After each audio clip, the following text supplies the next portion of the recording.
ನಮಸ್ಕಾರ ಪ್ರೀತಿಯ ವೀಕ್ಷಕರು, ಎಲ್ರಿಗೂ ಇವತ್ತಿನ ಕಾರ್ಯಕ್ರಮಕ್ಕೆ ಆತ್ಮೀಯ ಸ್ವಾಗತ ಹೇಳ್ತಾ ಇರೋದು ನಾನು ಅನುಷಾ. ಇನ್ನು ಕಾರ್ಯಕ್ರಮದಲ್ಲಿ ನಮಗೆ ಸಾಕಷ್ಟು ವಿಚಾರಗಳ ಬಗ್ಗೆ, ವೇದ, ಶಾಸ್ತ್ರ, ಪುರಾಣ, ಪರಿಹಾರಗಳ ಬಗ್ಗೆ ತಿಳಿಸ್ಕೊಡೋದಕ್ಕೆ ಸ್ಪಿರಿಚುವಲ್ ಗುರು ಡಾಕ್ಟರ್ ವಿಷ್ಣು ದತ್ತ ಗುರುಜಿ ಅವರಿದ್ದಾರೆ. ಗುರುಗಳನ್ನ ಕಾರ್ಯಕ್ರಮಕ್ಕೆ ಬರ್ಮಾಡ್ಕೊಳ್ಳೋಣ.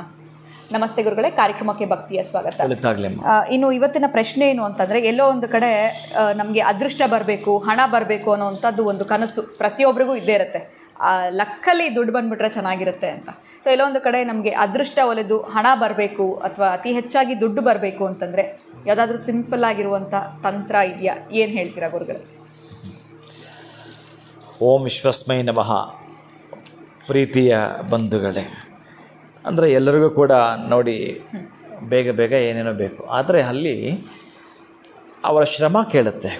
ಪೇಷನ್ಸ್ ಇಲ್ಲ ಯಾರಿಗೂ ಇತ್ತೀಚೆಗೆ. ಅಲ್ಲ, ಬೇಕು ಕೂಡ. ಈಗ ಯಾರಾದರೂ ಒಂದು ದೊಡ್ಡ ಮಟ್ಟದಲ್ಲಿ ಹೋಗಿದ್ದಾರೆ ಅಂತಂದರೆ ಸತ್ಸಂಗಶ್ಚ ವಿವೇಕಶ್ಚ ನಿರ್ಮಲಂ ನಯನದ್ವಯಂ ಅಂತ ಹೇಳ್ತಾನೆ. ನಿಮ್ಮ ಬದುಕಿನಲ್ಲಿ ಅದೃಷ್ಟ ತೆರೆಯಲು ನೀವು ಕಣ್ಣು ತೆರೆಯಬೇಕು, ಅದಕ್ಕೆ ನಯನದ್ವಯಂ ಅಂತ ಹೇಳಿದ್ದಾನೆ. ಸತ್ಸಂಗವನ್ನು ಮಾಡು ಅಂತ ಹೇಳಿದ್ದಾನೆ. ಸತ್ಸಂಗ ಅಂದರೆ ಯಾರು ಒಳ್ಳೆಯವರು? ನಾವೆಲ್ಲರೂ ಒಳ್ಳೆಯವರು. ನಾನೇ ಹೇಳಿಬಿಟ್ಟೆ. ಸತ್ಸಂಗ ಅಂದರೆ ಒಳ್ಳೆಯ ಮನಸ್ಸಿರ್ತಕ್ಕಂಥವ್ರು, ಡೈಲಿ ಭಜನೆ ಮಾಡಿ ಅಂತಲ್ಲ. ಸತ್ಸಂಗ ಅಂತಂದರೆ ಯಾವಾಗಲೂ ಒಳ್ಳೆಯದನ್ನು ಮಾತಾಡುವಂಥವ್ರು. ಹಾಗೆ ಗ್ರಹಗಳಲ್ಲಿ ತೊಗೊಳ್ಳೋಣ. ಈಗ ನಾವು ಆ ಗ್ರಹಗಳಲ್ಲಿ ಒಳ್ಳೆಯ ಗ್ರಹಗಳಂದರೆ ಶುಭ ಗ್ರಹಗಳು ಅಂತ. ಶುಭ ಗ್ರಹಗಳು ಎಷ್ಟಿದ್ದಾವೆ ಇಲ್ಲಿ? ನೀವು 4 ಇದು ಯಾರೂ ಬಳಸಿರಲ್ಲ, ಬಳಸೋಕ್ಕೆ ಸಾಧ್ಯವೂ ಇಲ್ಲ. ಇದು ರಾಜತಾಂತ್ರಿಕ. ಇದನ್ನು ಮಾಡುವಂಥ ಪದ್ಧತಿನೇ ಆಗಿರುತ್ತೆ. ಅಷ್ಟು ಅದ್ಭುತವಾಗಿರ್ತಕ್ಕಂತಹ ಪದ್ಧತಿ ಇದು. ಚಂದ್ರ ಶುಭಗ್ರಹ, ಬುಧ ಶುಭಗ್ರಹ, ಶುಕ್ರ ಶುಭಗ್ರಹ, ಗುರು ಶುಭಗ್ರಹ. 4 ಶುಭಗ್ರಹಗಳು. ಇನ್ನು ಸೂರ್ಯ, ಕುಜ, ರಾಹು, ಕೇತು, ಮಂಗಳ ಇವರೆಲ್ಲರೂ ಕೂಡ ಪಾಪಗ್ರಹಗಳು ಅಂತ ಕರೀತಾರೆ. ಆ ಲಿಸ್ಟನ್ನು ನೆಕ್ಸ್ಟ್ ಮಾತಾಡೋಣ. ಆ ಲಿಸ್ಟನ್ನು ಈಗ ನಾವು ಶುಭಗ್ರಹಗಳಷ್ಟೇ ಮಾತಾಡೋಣ. ಈ ತಾಂತ್ರಿಕವನ್ನು ಮಾಡಬೇಕಾದ್ರೆ ವರ್ಷಕ್ಕೆ ಎಷ್ಟು ದಿನಗಳು?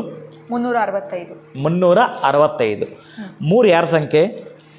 ಗುರುವಿನ ಸಂಖ್ಯೆ. ನೋಡ್ದಾ ನೀವು ಎಷ್ಟು ಚೆನ್ನಾಗಿ ಜ್ಯೋತಿಷ ಕಲ್ತಿದ್ದೀರಂತ. 3. 6 ಯಾರ ಸಂಖ್ಯೆ? ಶುಕ್ರ. 5 ಬುಧ. ನೋಡ್ದಾ ನಮ್ಮ ವರ್ಷದಲ್ಲೇ ಶುಭಗ್ರಹಗಳು ಎಷ್ಟು ಚೆನ್ನಾಗಿದೆ ಅಂತ. ಇಲ್ಲಿ ಇವು 3 ಬಂದಾಯಿತು. ಇನ್ನು ಯಾರು ಬರಬೇಕು ನಮಗೆ?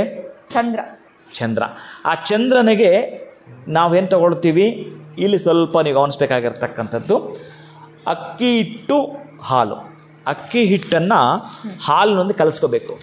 ಯಾವಾಗ ನೀವು ಆ ಒಂದು ಅರ್ಧ kg ಅಷ್ಟು ಅಕ್ಕಿ ಹಿಟ್ಟನ್ನು ಆ ಹಾಲಲ್ಲಿ ಚೆನ್ನಾಗಿ ಕಲಿಸ್ಬಿಟ್ಟು ನೀವು ರೊಟ್ಟಿ ಮಾಡ್ತೀರಲ್ಲ, ಆ ಅಕ್ಕಿ ರೊಟ್ಟಿ ಥರ ನೀವು ಚೆನ್ನಾಗಿ ತಟ್ಟಿ ಒಂದು ಅಡಕೆ ತಟ್ಟೆಯಲ್ಲಿ ಈ ಪ್ರಯೋಗವನ್ನು ಮಾಡಬೇಕು. ನಿಮಗೆ ಶೀಘ್ರವಾಗಿ, ನನಗೆ ಗೊತ್ತಿಲ್ಲ ಗುರುಗಳೇ, ಆ ಉದ್ದೇಶ ಇಟ್ಕೊಂಡೇ ನಾನು ಕೇರಳ ಹೋಗಿ ಲಾಟ್ರಿ ಟಿಕೆಟ್ ತೊಗೊಂಡು ಬರ್ತೀನಿ ನಾನು ಅನ್ನಂತವನಿಗೂ ಕೂಡ ಇದು ಒಲಿಯುವಂಥದ್ದು. ಅಥವಾ ನಾನು ಮಾಡೋ ಕೆಲಸದಲ್ಲಿ ಗುರುಗಳೇ, ನೀವೇನೇ ಹೇಳಿ ಶ್ರಮ ಪಡೋರಿಗೆ ಅಷ್ಟೇ ಒಲಿಯೋದು. ಇದು ಸತ್ಯ. ಇದನ್ನು ದಯವಿಟ್ಟು ಬರೆದಿಟ್ಕೊಳ್ಳಿ. ನಾನು ಹೇಳೋ ಪ್ರಯೋಗ ಎಲ್ಲ ನೀವು ಸುಮ್ಮನೆ ಮಾಡಿಬಿಟ್ಟು ಕೂತ್ಕೊಂಡಿದ್ರೆ ಬರಲ್ಲ. ಅದು ನೀವು ಬಹಳ ಶ್ರಮವನ್ನು ಪಡಬೇಕು. ನಾನು ಶ್ರಮ ಪಟ್ಟು ಬರ್ತಾ ಇಲ್ಲ ಅನ್ನೋರಿಗೆ ಎಲ್ಲರ ಅಪ್ಲೈ ಆಗ್ತಕ್ಕಂತಹದ್ದು. ಸುಮ್ಮನೆ ನಾವು ಹೇಳಿಬಿಡ್ತೀವಿ ಕೂತ್ಕೊಂಡು ಅಂತೇಳಿ ನೀವೇನೇ ಮಾಡಿಬಿಟ್ಟು ಸುಮ್ಮನೆ ಇರೋದಲ್ಲ. ಶ್ರಮ ಪ್ಲಸ್ ಪರಿಶ್ರಮ = ಅದೃಷ್ಟ ಅಂತ ನಾನು ಈಗಾಗಲೇ ತಿಳಿಸಿದ್ದೀನಿ, ಹೇಳಿದ್ದೀನಿ. ಅದಕ್ಕಾಗಿ ಆ ಅಕ್ಕಿ ಹಿಟ್ಟು ಪ್ಲಸ್ ಹಾಲಿಂದಲೇ ಕಲಿಸ್ಬೇಕು. ನೀರು ಹಾಕೋ ಹಾಗಿಲ್ಲ. ನೀವಿಲ್ಲಿ ಅದನ್ನು ಕಲಿಸಿಬಿಟ್ಟು ನೀವು 365 ಬರೀಬೇಕು. ಆ 3 ದೊಡ್ಡದಾಗಿ ಆ ತಟ್ಟೆನಲ್ಲಿ ಉಂಗುರದ ಬೆರಳಿಂದ ಬರೆಯುವಂಥದ್ದು. ಆ 3 ಯಾರದ್ದು? ಗುರುವಿನ ಸಂಖ್ಯೆ. ಕಡಲೆಯಿಂದ ನೀವು ಪೋಣಿಸ್ಬೇಕು. ಕರೆಕ್ಟಾಗಿ ಕಡಲೆಯಿಂದ ಅದನ್ನು ನೀವು ಫುಲ್ಫಿಲ್ ಮಾಡಬೇಕಾಗತ್ತೆ. 6 ಬರಿಬೇಕು ನೀವು ಆ ಅಕ್ಕಿ ಹಿಟ್ಟಿನ ಮೇಲೆ. ಅಲ್ಲಿ ಅವರೆಕಾಳು, ಅದರಿಂದ ಅದನ್ನು ನೀವು ಫುಲ್ಫಿಲ್ ಮಾಡಬೇಕಾಗತ್ತೆ.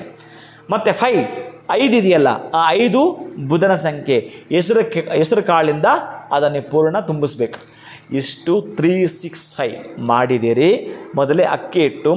4 ಶುಭಗ್ರಹಗಳು ನಿಮ್ಮ ಜಾತಕದಲ್ಲಿ ಲಾಭಸ್ಥಾನದಲ್ಲಿ ಇದೆಯೋ ಅಥವಾ ಭಾಗ್ಯಸ್ಥಾನದಲ್ಲಿ ಇಲ್ಲವೋ ಅಥವಾ ದ್ವಿತೀಯದಲ್ಲೋ ಎಲ್ಲಿ ನಿಮಗೆ ಇರಬೇಕಾಗಿದ್ದ ಸಫಿಷಿಯೆಂಟ್ ಪ್ಲೇಸಲ್ಲಿ ಆ ಗ್ರಹಗಳು ಇಲ್ಲದೆ ನಮಗೆ ಬಾಧಕ ಸ್ಥಾನದಲ್ಲಿ ಇದ್ದು ಅಥವಾ ದುಸ್ಥಾನಗಳಲ್ಲಿದ್ದು ನಮಗೆ ಕಷ್ಟ ಕೊಡ್ತಾ ಇದ್ದರೂ ಕೂಡ ನಿಮಗೊಂದು ಎಕ್ಸ್ಕ್ಯೂಸ್ ಕೊಡುತ್ತಂತೆ. ಎಲ್ಲರೂ ಕೂಡ ಜಾತಕ ನೋಡಿದ ಕೂಡಲೇ ನಿಮಗೆ ಇದು ನಡೀತಾ ಇದೆ ಅದನ್ನು ಎಲ್ಲವನ್ನೂ ಹೇಳ್ತಾರೆ. ರೆಮಿಡಿಗಳನ್ನು ಕೊಡಬೇಕಾದ್ರೆ ಫೇಲ್ ಆಗ್ತಾರೆ. ಹೌದು, ಇಂತಹದ್ದು ಅಂಥೇಳಿ ಜಾತಕ ಎಲ್ಲರೂ ಹೇಳ್ತಾರೆ ರೀ, ಯಾರ ಹತ್ರ ಹೋದರೂ ಕೂಡ ನಿಮ್ಗೆ ಅದು ನಡೀತಾ ಇದೆ, ಇದು ನಡೀತಾ ಇದೆ, ಇಂತಹದ್ದು ಅಂತಹದ್ದು, ಲಗ್ನ, ತ್ರಿಭಾಗಿ, ದಶಾಭುಕ್ತಿ, ಅಂತರ್ಭುಕ್ತಿ ಎಲ್ಲವೂ ಕೂಡ ನವಾಂಶ, ರಾಶಿಕೊಂಡ್ಲಿ ಎಲ್ಲವನ್ನೂ ಕೂಡ ನಿಮಗೆ ಹೇಳಿ ಇದೇ ನಡೀತಾ ಇದೆ ಅಂತ ಹೇಳುತ್ತಾರೆ. ಅದು ಕ್ಲಿಯರ್ ಆಗಿ ನಾವು ಆಚೆ ಬರಬೇಕಾದ್ರೆ ರೆಮಿಡಿ ಏನು? ಇದು ರೆಮಿಡಿ. ನಿಮಗೆ ಅದೃಷ್ಟವೇ ಒಲಿದು ನೀವು ನಿಮ್ಮದಾಗಿರ್ತಕ್ಕಂಥ ಬಯಕೆ ಏನಿತ್ತು ಅದನ್ನು ಈಡೇರಿಸ್ಕೊಳ್ಬೇಕಾದ್ರೆ ದುರದೃಷ್ಟಗಳನ್ನು ತೊಲಗಿಸಿ ಅದೃಷ್ಟವನ್ನು ಬರಮಾಡಿಕೊಳ್ಳಲಿಕ್ಕೆ ಈ ತಾಂತ್ರಿಕವನ್ನು ಮಾಡ್ತಾ ಇದ್ದೀರಿ. ಇನ್ನು ಅದಕ್ಕೆ ನೀವು ಧೂಪ ದೀಪವನ್ನು ತೋರಿಸಿಬಿಟ್ಟು ನಮಸ್ಕಾರ ಮಾಡ್ಕೊಳ್ತೀರಿ. ದೇವರ ಮನೆಯಲ್ಲಿ ಇಡಬಹುದಾಗುರುಗಳೇ ಇದನ್ನು ಹೇಗೆ? ಅದೇ 3 ತಾಸು ಇಡ್ಬೋದು ಅಷ್ಟೇ, ಅದು 3 ತಾಸು. ಇದು ನಂತರ ನೀವು ಎಲ್ಲಿ ಇಡಬೇಕು ಅಂತಂದರೆ ನಿಮ್ಮ ಟೆರೇಸ್ ಮೇಲೆ ಅಥವಾ ಎಲ್ಲಾದರೂ ಕೂಡ ಒಂದು ನಿರ್ಜನ ಪ್ರದೇಶ, ಪ್ರಾಣಿ ಪಕ್ಷಿಗಳು ತಿನ್ನಬೇಕು ಅದನ್ನು, ಅವುಗಳನ್ನು ತಿನ್ಕೊಳ್ಬೇಕು. ಆ ತರಹದಲ್ಲಿ ಅಕ್ಕಿ ಇಟ್ಟು ತಿಂತಕ್ಕಂತಹದ್ದು ಕೆಲವು ಪ್ರಾಣಿ ಪಕ್ಷಿ ಇದೆ. ಇನ್ನು ಆ ಧಾನ್ಯಗಳನ್ನು ಕೂಡ ತಿಂದುಕೊಳ್ತವೆ. ಹಾಗೆ ತಿಂದು ಯಾವಾಗ ಅದು ಜೀರ್ಣಾವಸ್ಥೆಗೆ ಹೋಗ್ತಕ್ಕಂತಹದ್ದು, ಆವಾಗ ನಿಮ್ಮದಾಗಿರ್ತಕ್ಕಂಥದ್ದು ಕೆಟ್ಟದ್ದು ಅಥವಾ ದುರದೃಷ್ಟ ಜೀರ್ಣ ಆಗೋಯ್ತು. ಯಾವಾಗ ಆ ಒಂದು ಪಕ್ಷಿಗಳು ಆಹ್ಲಾದ ಅಂತ ಹೊರಡ್ತಾವ, ತಿಂದು ಅದು ಖುಷಿ ಪಡಿಸಿದ್ರೋ ಅದೃಷ್ಟ ಪ್ರವೇಶವಾದ ಹಾಗೆ. ಈ 4 ಶುಭ ಗ್ರಹಗಳನ್ನು ನೀವು ಬಳಸ್ಕೊಂಡಿದ್ದೆ ಆದರೆ ಅದೃಷ್ಟವನ್ನು ಈ ರೀತಿ ಮಾಡೋ ಮುಖಾಂತರ ನೀವು ಖರೀದಿ ಮಾಡಿದ್ದು. ಬೈ ಬರ್ತ್ ನಾವು ಪಡ್ಕೊಂಡು ಬಂದಿಲ್ಲ ಗುರುಗಳೇ, ನಾವು ಖರೀದಿ ಮಾಡಬೇಕಲ್ಲ, ಮತ್ತು ಅದನ್ನು ನಾವು ಹೆಂಗೆ ಕೊಂಡ್ಕೊಳ್ಬೇಕಲ್ಲ. ಹೀಗೆ ಈ ಪ್ರಯೋಗವನ್ನು ಮಾಡೋ ಮುಖಾಂತರ ಅದೃಷ್ಟವನ್ನು ಕೊಂಡ್ಕೊಳ್ತೀವಿ. ಖಂಡಿತ ಗುರುಗಳು. ಎಲ್ಲೋ ಒಂದು ಕಡೆ 4 ಶುಭ ಗ್ರಹಗಳ ಬಗ್ಗೆ, ಗುರು, ಚಂದ್ರ ಜೊತೆಗೆ ಶುಕ್ರ, ಬುಧ ಗ್ರಹದ ಬಗ್ಗೆ ತಿಳಿಸ್ಕೊಟ್ರಿ. ಈ 365ಯ ಮಹತ್ವ ಏನು ಅಂತ ತಿಳಿಸ್ಕೊಟ್ಟಿದ್ದೀರಾ. ಅದೃಷ್ಟ ಒಲ್ದು ಹಣ ಬರಬೇಕು ಅಂತಂದರೆ ಸಿಂಪಲ್ ಆಗಿರುವಂಥ ತಂತ್ರವನ್ನು ವೀಕ್ಷಕರಿಗೆ ತಿಳಿಸ್ಕೊಟ್ಟಿದ್ದೀರಾ. ತುಂಬ ಹೃದಯದ ಧನ್ಯವಾದಗಳು ತಮಗೆ. ನಮಸ್ಕಾರ. ಹರೇ ಶ್ರೀನಿವಾಸ. ಸೊ ಅಕ್ಕಿ ಹಿಟ್ಟು ಜೊತೆಗೆ ಹಾಲು ಇತ್ತು ಅಂತಂದರೆ ನಿಮ್ಮ ಕೆಲಸ ಮುಗೀತು ಅಂತಲೇ ಹೇಳ್ಬೋದು. ಗುರುಗಳು ತಿಳಿಸಿರುವಂಥ ಈ ತಂತ್ರವನ್ನು ನೀವು ಫಾಲೋ ಮಾಡಿದ್ರೆ ಅದೃಷ್ಟ ಹಣ ನಿಮಗೆ ಖಂಡಿತವಾಗ್ಲೂ ಒಲ್ದು ಬರುತ್ತೆ ಅಂತ ಹೇಳ್ತಾ ಇವತ್ತಿನ ವಿಡಿಯೋನ ಮುಗಿಸುವಂಥ ಸಮಯ ಆಗಿದೆ. ನಮಸ್ಕಾರ.